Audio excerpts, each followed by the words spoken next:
Hello guys, magandang araw. So ngayong araw guys, meron na naman tayong isushoot na Pomeranian. So ito pala guys, no. Ayan, sobrang liit na naman ng ating stud, ating lalaki. Ayan, so bagong lahat pala guys, gusto ko lang magpasalamat dun sa mga nag-subscribe sa ating YouTube channel. Ayan, thank you so much po. At sa mga breeder ng ating mga doggy natin dyan, ayan, thank you so much dahil hanggang ngayon titiwala pa rin kayo sa kakayanan ko bilang isang dog shooter.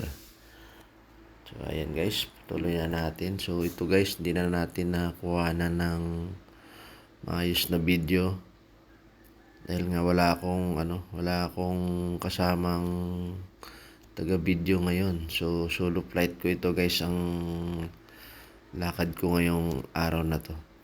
So ang ating pala guys, bida, ayan po yung kulay cream na si Maurice. Ayan o. Ayan. Tapos ito na mga ating babae ay aso ni King Neil Vlog. Ayan yung medyo malaki-laki ng konti sa kanya. So ayan guys. Ayan. Panoorin nyo lang guys kasi medyo din to. Ayan, dito na lang pala kami sa gilid ng kalsada din. Nag-umpisa. Ayan. So hindi ko kasama pala dito guys yung may-ari ng dog.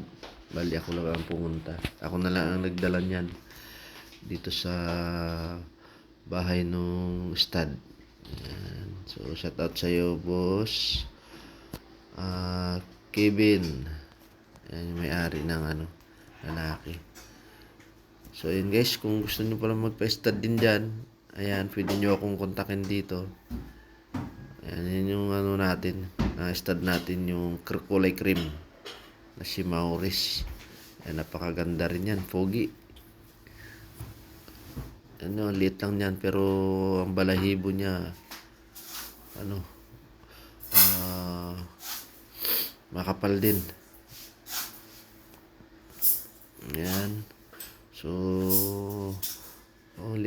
ulit guys, maraming salamat, thank you and God bless po, and ingat po kayo.